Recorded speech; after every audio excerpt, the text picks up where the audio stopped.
Teremos agora mais uma palestra denominada Bases Institucionais para a Mineração de Agregados no Estado de São Paulo, para a qual eu convido o vice-presidente do Conselho Superior da Indústria da Construção, DECONSIC, da Federação das Indústrias do Estado de São Paulo, Fiesp, e coordenador adjunto do Comitê da Cadeia Produtiva da Mineração, COMIN, Carlos Eduardo Auríquio.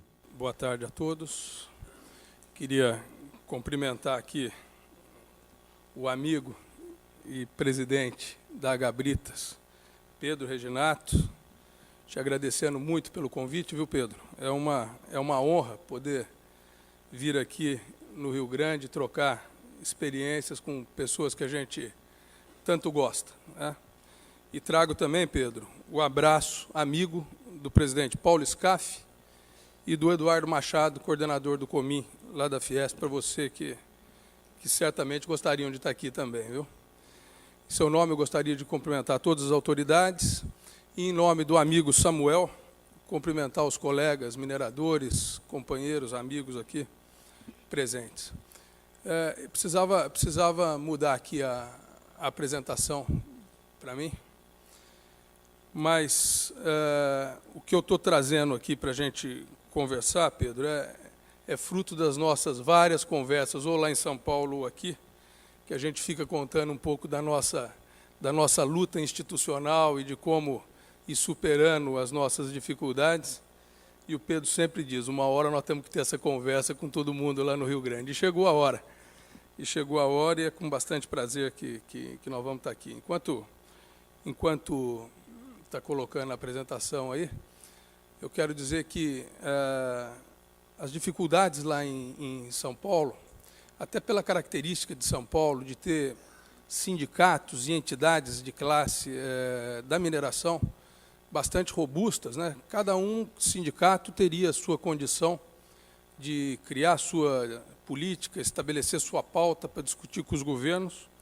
E isso aconteceu por muito tempo. O Sindareia tinha sua agenda, a Sindipedras tinha sua agenda, o pessoal da Argila tinha sua agenda, o pessoal da Água tinha sua agenda, mas a gente percebia que a dificuldade de comunicação com o governo do Estado ou com o governo federal, em função principalmente da diferença de prioridades, embora a espinha dorsal e o eixo da discussão fosse a mesma, os interesses, em última instância, os mesmos, mas essa interlocução muito aberta com os governos, ela era improdutiva. E foi isso que, num determinado momento, em 2004, mais precisamente, com a entrada do presidente Paulo Scaff na Fiesp, mais próximo da gente, nós resolvemos propor a criação de um comitê de mineração no âmbito da Fiesp, que pudesse reunir todas aquelas entidades, que pudesse reunir todas aquelas entidades com interesse no setor de mineração, e que nós ali, naquele fórum, identificássemos o que fosse de interesse comum e criasse uma agenda comum para discutir, então, com os governos, e a gente tentasse ser um pouco mais efetivo na busca das soluções que interessavam ao setor. E assim foi feito. O primeiro coordenador, Paulo criou o comitê, o primeiro coordenador foi o Tasso, grande Tasso Pinheiro, presidente de muitos anos do Sindipedras, e a coisa começou a tomar um rumo diferente, né? Aí, ainda sobre esse caminho de chegar a ter a oportunidade de participar de políticas públicas, discutir e levar o que o setor tem de fato de experiência e de conhecimento para também criar atalhos para as decisões do governo, nós percebemos que, ainda assim, nós não tínhamos a melhor abordagem e o melhor time de discutir com o governo, porque a nossa visão está muito pautada na questão produtiva, nas preocupações mais técnicas e pouca avaliação política. E aí a gente percebeu que, com um apoio político junto, a gente talvez acertaria mais ainda nessas conversas e facilitaria. E foi quando Vou tentar olhar, vou pela folha mesmo. Foi quando, em 2006, nós criamos a Frente Parlamentar de Apoio à Mineração. Quer dizer, nós estimulamos isso e foi criada na Assembleia. Quer dizer, 2 anos depois da criação do Comin, nós tínhamos já, então, um braço político. A partir daí, a coisa começou a tomar um rumo diferente e ganhar uma dinâmica diferente para o setor e também para os governos, né? Aí, em 2009, também, no âmbito da CETESB, o setor produtivo passa a assumir aí a presidência da Câmara Ambiental, que a Sandra mencionou agora há pouco, na pessoa do Fernando, né, Fernando? O primeiro presidente do setor foi o Fernando Valverde. Nesse mesmo ano, a gente destacou e foi criado na Assembleia Legislativa o Dia Estadual da Mineração em São Paulo, que é o dia 9 de setembro, que é um dia que a gente reúne e discute também coisas de interesse, mas criou um marco que eu acho que é importante ter um marco, e todos lá acharam, e foi criado esse dia. Foi uma coisa também fantástica para nós.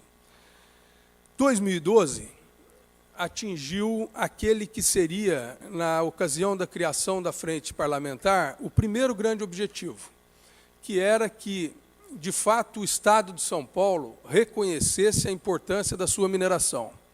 Era distante, a ponto de não ter o nome em nenhuma secretaria do Estado de São Paulo, mineração. Você tinha a Secretaria de Energia e a mineração estava acomodada lá dentro, mencionada. E aí, em 2012, não. Mudou o nome da secretaria, ela passa hoje a chamar Secretaria de Energia e Mineração do Estado de São Paulo, e criou-se uma subsecretaria, subsecretário, na época, Fernando Bruno, o primeiro, e hoje está o José Jaime. E essa secretaria, o nosso esforço hoje está em desenvolvê-la, quer dizer, ter mais recurso para que ela possa, de fato, planejar e ser o nosso órgão, inclusive, de contraponto com a Secretaria de Meio Ambiente, para uma discussão mais equilibrada com a Secretaria de Meio Ambiente, dentro do próprio governo, e a gente está bastante esperançoso com a evolução da secretaria e com o reconhecimento do secretário de Energia, Dr. Meirelles, e do próprio governador, e acho que a gente vai ter boas coisas pela frente. E a última que eu queria comentar foi a integração desse comitê de mineração, a partir de 2012, de uma forma muito intensa, num departamento bastante robusto, já de bastante tempo, mais velho da Fiesp, que é o Departamento da Construção, que ele tratava ali só da construção de edificações, o Sinduscom, e o Sindicato da Indústria Pesada, o Sinicesp. E não se olhava muito para a mineração como um elo importante da cadeia da construção. E, em 2012, até em função desse reconhecimento que vinha tendo maior o setor de mineração no Estado de São Paulo e dentro do próprio setor, o presidente Paulo Scaff, eu sendo coordenador adjunto do Comin, ele me convidou a dirigir, naquele momento, o Departamento da Indústria da Construção, e nós tínhamos lá um desafio de integrar essa cadeia mesmo e desenvolver trabalhos no sentido de, eu acho que, diminuir o ciclo de empreendimentos no Brasil, que a gente acha que é uma questão extremamente importante de ser atacada e de total interesse também da nossa cadeia da construção. Então, sobre algumas ações em andamento lá do comitê, tem um protocolo de intenções importante com a Secretaria de Meio Ambiente sobre o zonamento ecológico econômico, que a Sandra colocou aqui, revisões de diversas normas relacionadas à cadeia produtiva da mineração, como explosivos, mais ligada à pedra britada, e dragagens, que é um GT que a Sandra ainda está coordenando para os diversos tipos, para os diversos modelos de dragagem que tem, para cada um definindo normas e tudo mais. Conversamos um pouquinho sobre isso há pouco aqui com a doutora André. E uma vitória extremamente importante de janeiro desse ano, na contramão da situação econômica que o Brasil está vivendo, conseguimos a revisão da alíquota de ICMS da areia no estado de São Paulo, baixando de 12% para 8%. Nesse momento, isso ainda esse ano. Então, uma vitória que, se falasse pura e simplesmente pelo cenário de Brasil, eu diria impossível, não vamos defender. E aconteceu no estado de São Paulo. No âmbito federal, atuação e negociação para melhorias no projeto de lei do marco regulatório, também bastante falado aqui hoje, e essas ações relacionadas a explosivos no âmbito do Exército. Um pouquinho sobre a área da construção. É assim que está distribuído isso lá, assim que a Fiesp olha para esse departamento. Embaixo, não sei se eu vou acertar aqui, onde está o laserzinho aqui, o vermelhinho. Aqui embaixo, as 4 etapas produtivas, que são as etapas verticais, então mineração, indústria de materiais, comércio, serviço e construção, e em cima, as áreas transversais, que também fazem parte dessa cadeia. Engenharia, serviços técnicos, máquinas e equipamentos, e a parte de normalização. É nesse contexto que a gente olha para o setor e a mineração inserida. Ainda sobre o departamento, muito rápido, tinha uma comissão da construção criada em 1980. Com a chegada do Paulo, ele criou um comitê da cadeia produtiva da indústria da construção, que era o CONSIC. Em 2007, ganha o status de departamento e passa a ter um conselho superior, devido ao porte que esse departamento foi tomando. Participa nele 34 sindicatos da Fiesp. A Fiesp tem hoje 125 sindicatos de todas as áreas da indústria, 34 estão hoje no departamento da construção e mais de 90 associações de âmbito nacional. Alguns exemplos de ações: tem a realização do Constru Business, que é o Congresso Brasileiro da Construção, onde traz uma agenda propositiva aos governos, tem participado o presidente da República, alguns ministros, enfim, bastante importante, que já estou fazendo convite aqui, Pedro, para o dia 21 de novembro. Você é um frequentador do Constru Business, e agora, mais uma vez, já quero aqui estender o convite a todos. Dia 21 de novembro vai ter a 12ª edição do Constru Business.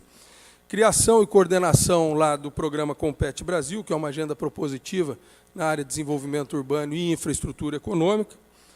Criação e coordenação do Observatório da Construção, os vários estudantes que estão aqui presentes. Vale a pena conhecer esse site, tem ali ele não está ainda tão amigável para navegação quanto a gente gostaria, ele está até se passando por uma reforma, mas vale a pena, muita informação.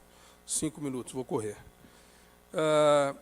Implementação do projeto Silo, é um sistema de licenciamento de obras que a gente, em conversa com o MDIC, fez um projeto piloto, instalou em Atibaia, de um jeito de os municípios conseguirem ter um sistema de integração para licenciar mais rápido a obra, e a gente tem um indicador nacional que seja o metro quadrado construído. Tanto faz na área de infra quanto no desenvolvimento urbano, mas que nós tivéssemos indicadores daqui a uns anos no Brasil de quantos metros quadrados de obra nós estamos tendo em cada tipo de coisa. E esse projeto sensacional, a Atibaia implantou e reduziu o tempo de licenciamento de 60 dias para 10 dias. E agora estamos andando com outros 4 municípios, paralelo, municípios de maior porte. E a criação, agora em novembro de 2015, a exemplo da Frente Parlamentar de Apoio à Mineração, a Frente Parlamentar da Construção Civil. Mais de 80 deputados do Estado de São Paulo aderiram, foi um evento extraordinário. O Dr. Ricardo Moraes, superintendente do NPM de São Paulo, está aqui, esteve presente no lançamento, e também tem sido uma ferramenta, um instrumento extraordinário de interface do setor produtivo da construção com o governo. Então, rapidamente, o Compete Brasil, já falei, essa agenda propositiva, ele está distribuído nesses 4, né, apoiado em gestão, tributação, financiamento e cadeia produtiva. E aqui a questão que a gente fala, que é uma luta que eu acho que todos nós devemos abraçar, ela tá um pouco quebrada, mas o emaranhado que a gente convive para executar uma obra. Todos nós aqui, o interesse da cadeia da construção e de nós da mineração é que tenha a obra rodando, né? E precisa muito. O nosso país carece de obra rodando. Não a qualquer preço, não. Obra rodando, respeitando os contratos, respeitando os preços, respeitando os prazos e que ela aconteça em bom tempo. Então, a gente tem uma demanda, você tem projeto, você passa por recursos. Ato seguinte, vem para o contrato, seja ele concessão, permissão, PPP, o que for, passa pelas garantias, análise de riscos, e aí você entra num mundo que está meio que sem controle, que a gente chama do mundo das imprevisibilidades, né? Você passa por licenciamento ambiental, tratar com as concessionárias públicas, transferir uma linha de poste, desapropriações, reassentamento, e isso aí faz uma obra que estava estimada em acontecer em um determinado prazo, perder completamente aquilo e perder a confiabilidade, né? Estão me apertando no tempo aqui, já estou terminando. Passa por insumos, entrega da obra, e aí eu vou correr aqui e já vou terminar, então, em função do tempo. Eu queria ir para um exemplo prático do que eu estou falando aqui, que não interessa certamente aos setores produtivos, não interessa certamente aos governos e muito menos à sociedade, que é quem paga o preço em última hora. Um exemplo aqui da usina de Belo Monte, um exemplo de uma obra emblemática. Nós iniciamos a obra sem nenhuma infra para iniciar uma obra daquele porte, e os problemas foram acontecendo. A resultante disso, o primeiro gráfico aqui é o avanço físico. Ela estava estimada, quando lançaram essa obra, para iniciar em 2006 e terminar em 2014. O gráfico ao lado é o avanço financeiro. A estimativa é que terminasse em 2014 a um custo de 7 bilhões. Bom, essa obra iniciou, na verdade, em 2011, tem uma previsão de terminar em 2019, e a última atualização de valor que está essa obra é em 29 bilhões, que foi agosto de 2015. Então, aqui é um exemplo do que um projeto, você lançar uma obra com um projeto básico, sem ser projetos executivos, sem você ter tecnologias de projeto. A gente defende hoje, por exemplo, tecnologias BIM, que você tem um índice de erro muito menor. É esse tipo de coisa que a gente convive. Nós vamos lançar, nesse ConstruBusiness, Pedro, uma ferramenta dentro do Observatório da Construção, chamada Acompanhamento de Obras. Nós estamos acompanhando 17 obras do Estado de São Paulo e 3 obras emblemáticas dessa federal. Um dos exemplos é Belo Monte, mas 17 estaduais, Rodoanel. Estamos discutindo isso muito com o governo do Estado. E cada linha dessa, cada item desse, a gente identificou aonde estava o entrave e o que ocasionou o sobrepreço. É uma barbaridade. É uma barbaridade, que não interessa a ninguém. E é sobre isso que nós vamos tratar no ConstruBusiness, levando propostas para tentar melhorar e a gente ter um ciclo de obras mais efetivo, mais eficiente e cumprindo o que precisa se cumprir aqui no Brasil, que é acabar com esse déficit habitacional e que nós estamos inseridos lá, e melhorar a infraestrutura brasileira que está tão carente.